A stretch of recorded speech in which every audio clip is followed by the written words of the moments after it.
درود شریف بھی پڑھتے چلیے. صلی اللہ تعالی علی النبی الامی الکریم وآلہ وبارک وسلم.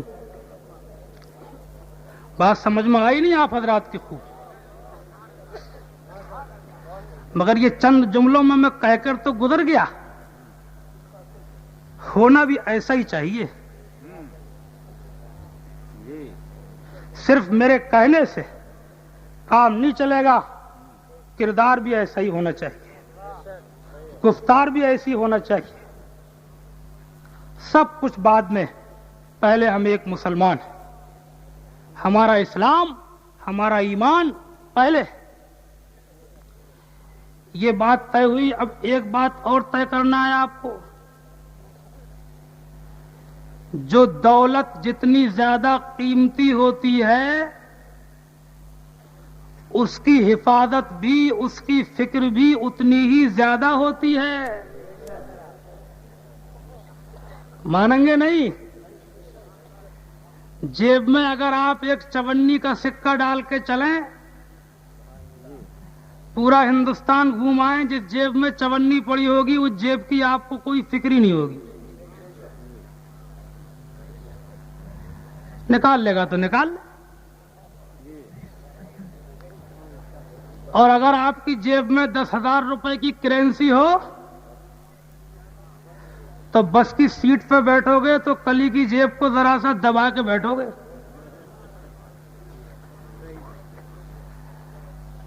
ایک 1,00,000 روپے آپ بیگ میں ڈال کے ذرا چلیے تو ایک لمحے کے لیے نظر نہیں ہٹے گی بیگ سے. ٹوائلٹ کے اندر, لیٹرین میں بھی جائیں گے ٹرین کے تو بیگ ساتھ. کسی سے کہہ کے جائیں گے 1,00,000 روپے کے بیگ کو دیکھے رہیو.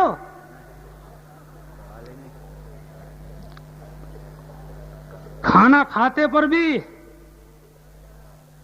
سالن اور روٹی کی طرف کو نظر کم ہوگی, اس بیگ کی طرف نظر زیادہ ہوگی.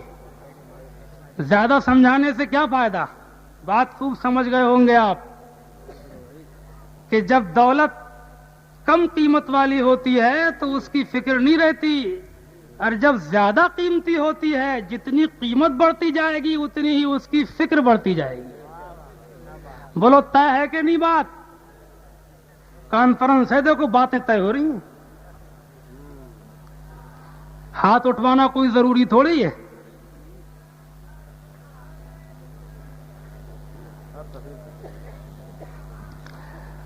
طے ہو گئی بات.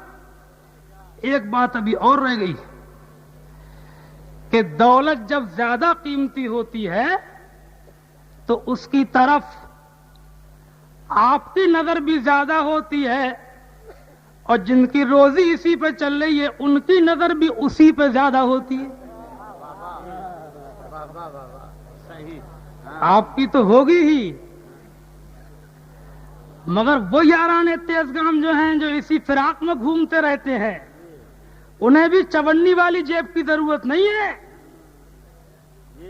کوئلوں کی دلالی میں ہاتھ کالے کریں گے. انہیں بھی 54 والی کی ضرورت نہیں ہے. انہیں بھی ضرورت ہے اسی کی کہ جس میں کرنسی ذرا موٹی ہے. ان کی نظر بھی اسی کی طرف کو اٹھے گی, اور آپ کی نظر بھی اسی کی طرف کو اٹھے گی.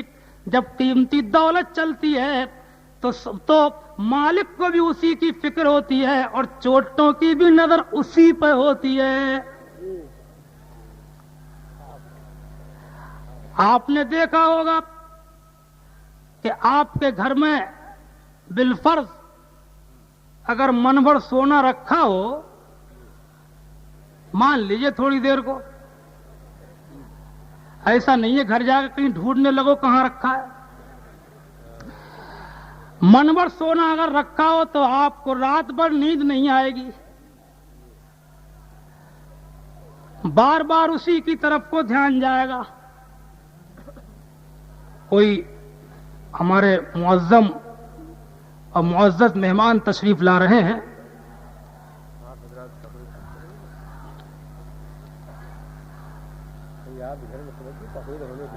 تو ہے آپ حضرات کی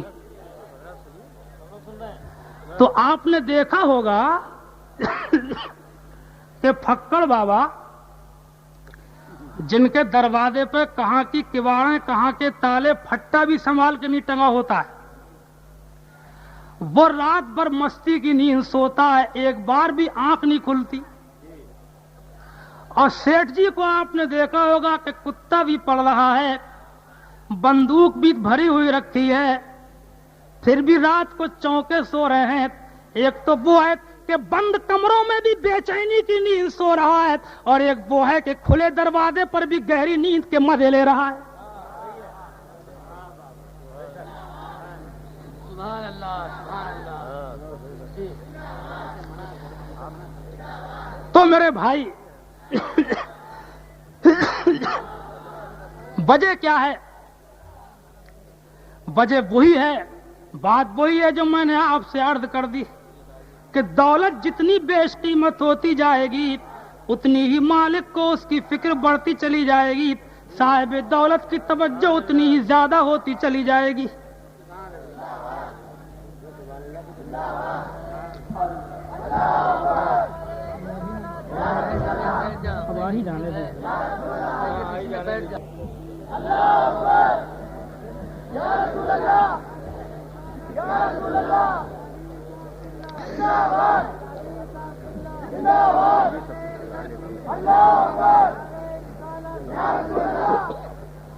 حجت الخلف جلالۃ العلم حضرت علامہ مفتی محمد احمد صاحب جہانگیر پور، مفتی اعظم ادے پور راجستھان، آپ کے سامنے تشریف فرما ہے۔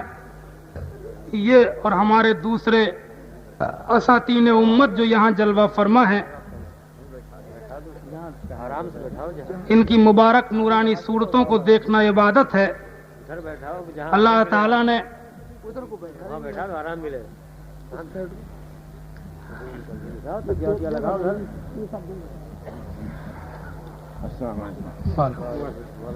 اللہ رب العزت نے ان مبارک ہستیوں کا قرب اس جلسے میں ہمیں عطا فرمایا ہے۔ خدا تعالی ان بزرگوں کی نزدیکی، حضرت کو بٹھا لیجیے، نے ان بزرگوں کا قرب ہمیں یہاں اس کانفرنس میں عطا فرمایا ہے۔ خدا کرے کہ میدان محشر میں بھی ہمیں ان کی نزدیکی نصیب ہو۔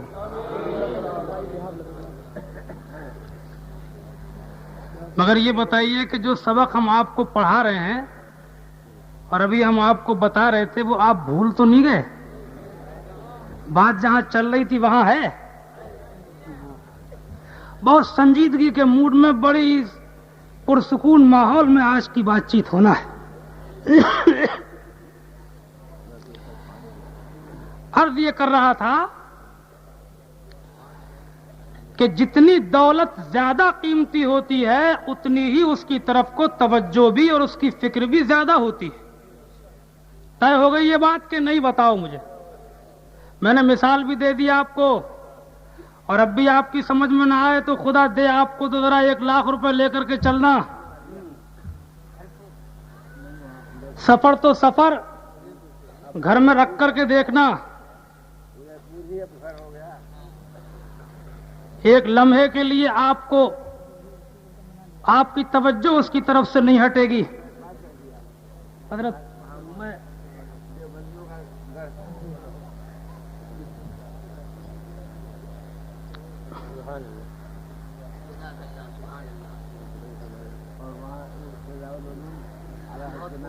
درود شریف ایک بار مل جل کے سب لوگ پڑھ لیجئے، اللہم صلی علی سیدنا و مولانا محمد مبارک وسلم۔ تو اب بات اس موڑ پہ آئی کہ ایمان سے زیادہ قیمتی کوئی دولت نہیں، اور دولت جتنی قیمتی ہوتی ہے اس کے بچانے کی فکر بھی اتنی ہی زیادہ کی جاتی ہے۔ اب یہ سمجھانے میں آپ کو دیر نہیں لگے گی، آپ سمجھ ہی گئے ہوں گے کہ ہر چیز کی فکر بات کو ہونا چاہیے، کھیت کی فکر بات کو، کھلیان کی فکر بات کو، سونے کی فکر بات کو، چاندی کی فکر بات کو، نوٹوں کی فکر بات کو، اور ووٹوں کی فکر بات کو، کرسی کی فکر بات کو۔ میرے بھائیوں، ہمیں ہر چیز کی فکر بات کو ہونا چاہیے، اور سب سے پہلے ہمیں اپنے ایمان کی فکر ہونا چاہیے۔ سب سے پہلے ہمیں سب سے زیادہ ضرورت اس بات کی ہے کہ اپنے ایمان کی فکر کرنا چاہیے۔ آپ یہ مت سمجھیے گا کہ کوئی مقرر آپ کے سامنے بول کر کے جا رہا ہے، نہیں، ایک دل کا دکھا ہوا انسان، ایک وہ آدمی کہ جس کے کلیجے میں چوٹیں ہیں، ایک وہ آدمی جو آپ کے سامنے الفاظ ہی نہیں بلکہ آنکھوں میں آنسو لے کر کے آیا ہے، دل میں زخم لے کر کے آیا ہے، آپ کے سامنے وہ بول کر کے جا رہا ہے کہ جو کچھ بھی کہہ رہا ہے اللہ گواہ ہے کہ دل سے کہہ رہا ہے، اور امید یہ لے کر کے آیا ہے کہ میرے بھائی بھی میری بات کو دل سے سنیں۔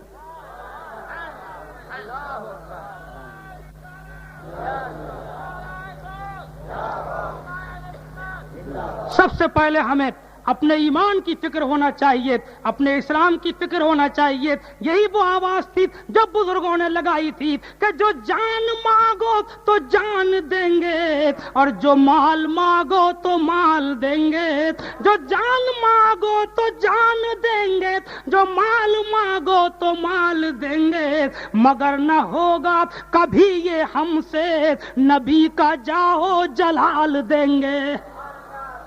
یہی وہ بات تھی جو تپتی ریت کے اوپر لیٹ کر کوڑوں کی مار کھا کر کے بلال حبشی جیسے دیوانوں نے پکاری تھی۔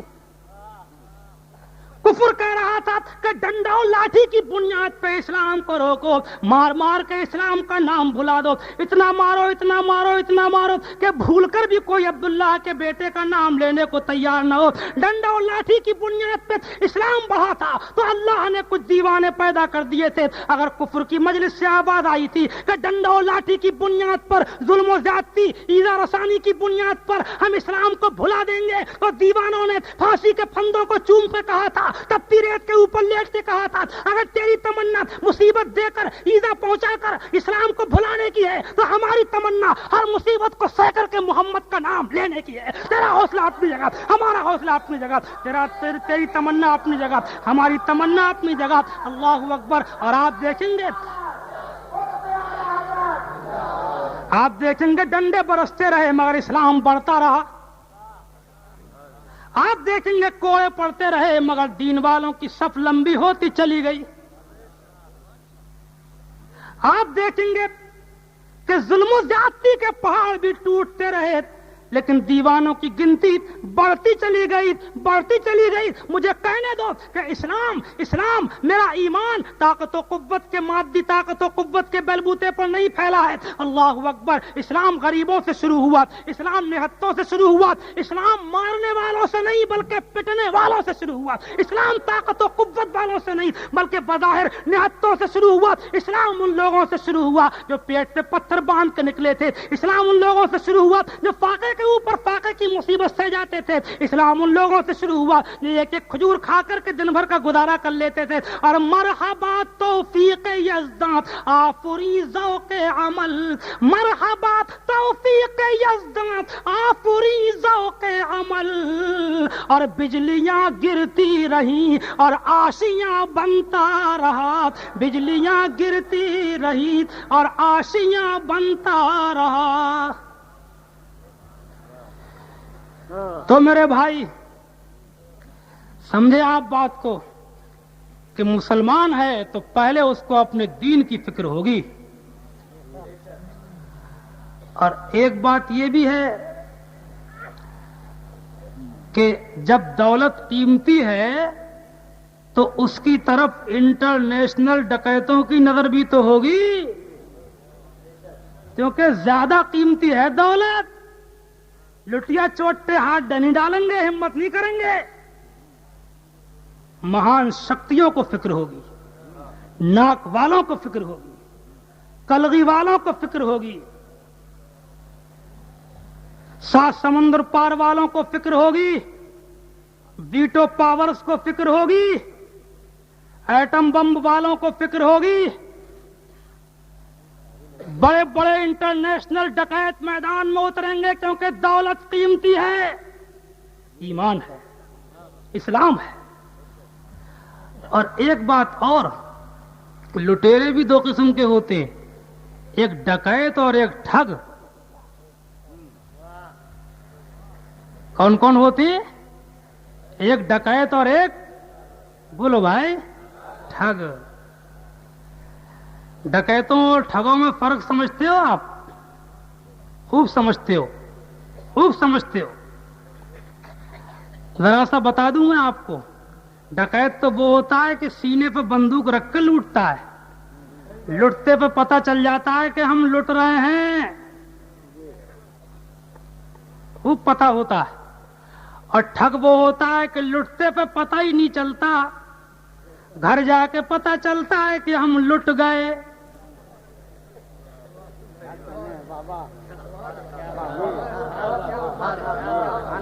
غلط معنی تو نہیں بتایا میں نے؟ پتہ ہی نہیں چلتا۔ ڈکیت تو بندوق رکھ کے لوٹتا ہے، اور ٹھگ جو ہے وہ پانی پلا پلا کے لوٹتا ہے۔ پانی ہی نہیں بلکہ سگریٹ بھی پلا دیتا ہے، چائے تک پلا دیتا ہے، کھانا تک کھلا دے گا آپ کو۔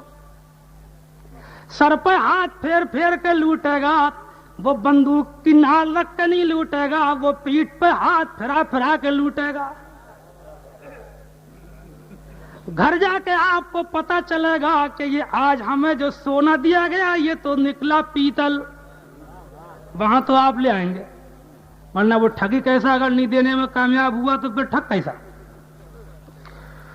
تو خوب سمجھ رہے ہیں آپ کے دولت کے لٹیرے دو قسم کے، ایک تو جناب کھل کر کے علل اعلان لوٹنے والے، اور ایک بڑے میٹھے انداز میں لوٹنے والے، پیار کی شبنم بن کر کے لوٹنے والے، جھک جھک کر کے لوٹنے والے، کھڑے ہو کر کے تعظیم کر کے لوٹنے والے، بڑا لمبا مسافے کے لیے ہاتھ بڑھا کر کے لوٹنے والے، حضرت کہہ کے لوٹنے والے، آئیے آئیے کہہ کر کے لوٹنے والے، آپ کے سامنے نگاہوں کو فرش کر کے، نگاہوں کا فرش بنا کر کے لوٹنے والے، آپ کی تعظیم کر کے لوٹنے والے، آپ کو محبت کی مار مار کے لوٹنے والے۔ لٹیرے بھی دو قسم کے ہوتے ہیں۔ اب میری بات کو آپ خوب سمجھ گئے ہوں گے، یہی تو وہ بات تھی، اللہ اکبر، جو سنیوں کے امام قائد الغر المحجلین، مالک ذمۃ الفتاوی والمفتین، قطبۃ السالکین، ذبۃ العارفین، مولانا الشاہ الامام احمد رضا خان علیہ الرحمۃ والرضوان نے ارشاد فرمائی تھی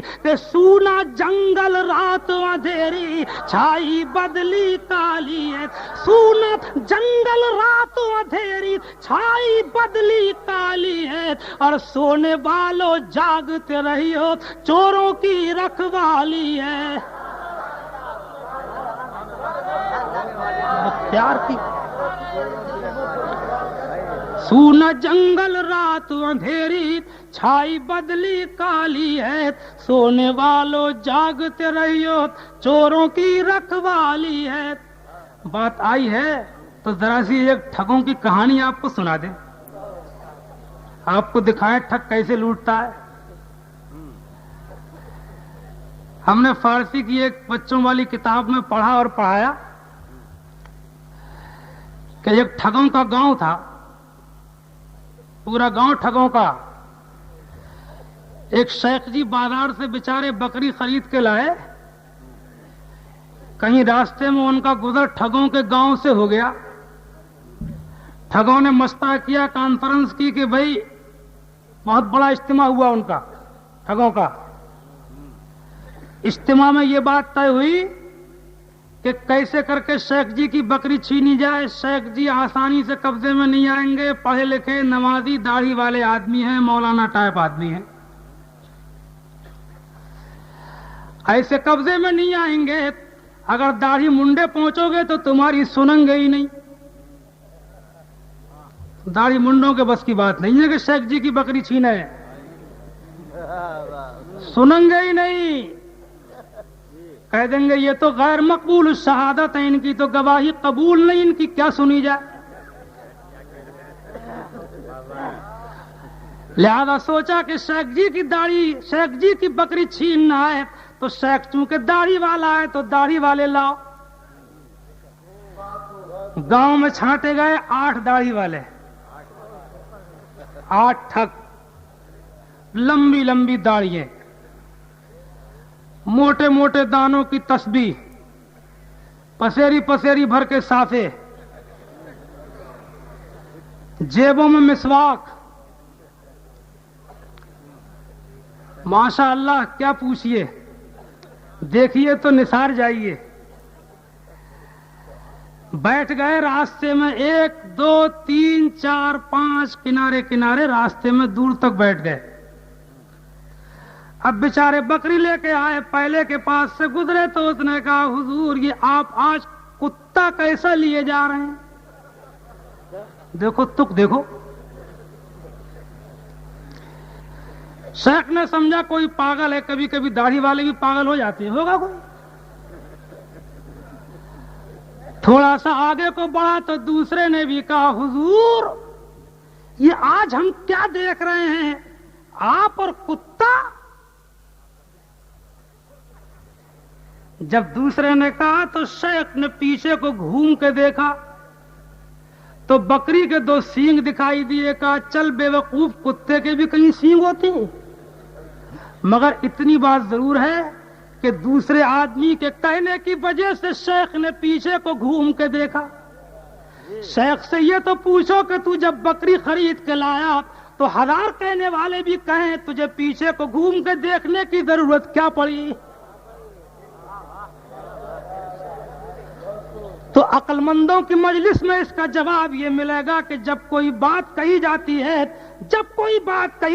ہے، تو اپنا کچھ نہ کچھ اثر ضرور رکھتی ہے، کچھ نہ کچھ امپریشر آدمی کے دماغ پر ضرور ڈالتی ہے۔ جب کوئی بات کہی جاتی ہے تو کچھ نہ کچھ تو اس کا اثر ہوتا ہی ہے۔ لہذا جو بات ہمارے مطلب کی نہ ہو، ہمارے مذہب کی نہ ہو، ہمارے عقیدے کی نہ ہو، جو ہمارے دین کی بات نہ ہو، ہمیں اس سے مطلب کیا؟ غلط بات کو سننا ہی نہیں چاہیے، بری مجلس میں بیٹھنا ہی نہیں چاہیے۔ یہی بات تو حضرت مولانا عارف رومی نے فرمائی تھی کہ صحبت صالح تراب صالح کند، حضرت شیخ سعدی نے فرمائی ہے صحبت صالح تراب صالح کند، اور صحبت طالع تراب طالع کند۔ اور حضرت مولانا عارف رومی فرماتے ہیں تاتوانی دور شو از یار بد، تاتوانی دور شو از یار بد، اور یار بد بدتر بود از مار بد، مار بد تنہا ہمی بر جان زند، اور یار بد بر جان و بر ایمان زند۔ جب تک ہو سکے برے دوست سے بچتے رہو۔ لڑکے شراب نہیں پیتے، شرابیوں میں بیٹھتا ہے، ایک دن کا پی لے، دوسرے دن کا پی لے کا نہیں، امی ناراض ہوں گی، والد صاحب ناراض ہوں گے، میں نہیں پیتا، تیسرے دن پھر کا پی لے، چوتھے دن پھر کا پی لے، کہتے کہتے ایک دن وہ بھی آتا ہے کہ تھوڑی سی پی کے تو دیکھ لے یار، ایک بوند تو پی لے، ایک گھونٹی پی لے۔ آخر ایک دن وہ آتا ہے کہ آپ کے بچے کو شرابیوں کا ماحول شرابی بنا دیتا ہے، اور پھر وہ ہوتا ہے کہ آپ کی خون پسینے کو ایک کر کے اکٹھی کی ہوئی کمائی شراب کی بھٹیوں کو پہنچ جاتی ہے، اور آپ کی دولت جناب والا آگ میں جلائی جاتی ہے، برے طریقے سے برباد کی جاتی ہے، اور پھر آپ آنکھوں پہ تھوک لگا کے روتے ہیں مگر کوئی آپ کی سننے والا نہیں ملتا۔ کیوں ہوا؟ ہوا یہ کہ آپ نے بری سوسائٹی میں بیٹھنے ہی کیوں دیا؟ فکر رکھتے کہ آپ کا بچہ کہاں ہے، آپ کی بچی کہاں ہے۔ بچی جوان ہوئی ہے تو آپ کو فکر رکھنا ہے کہ اس کا یہ گھنٹہ کہاں گزرا، کہاں رہی، ورنہ وہ دن دیکھنا پڑ جاتے ہیں کہ آنکھیں کھل جاتی ہیں۔ کیا مجھے بتانے کی ضرورت ہے؟ کیا اخباروں کو آپ نہیں پڑھتے؟ نہیں دیکھ رہے ہیں آپ اخباروں کو کہ آنکھیں خوب کھلتی ہیں؟ اسلام نے پردے کا قانون بنایا تو جناب والا کمیونزم نے مذاق بنائی، مسلمانوں نے عورتوں کو گھر میں داخل کر دیا، عورتوں کو مردوں کے برابر حقوق نہیں دیے، مذاق بنی۔ آپ کو معلوم ہے مذاق بنانے کر کے تم مذاق تو بنا سکتے ہو، لیکن آؤ حقانیت کے میدان میں ذرا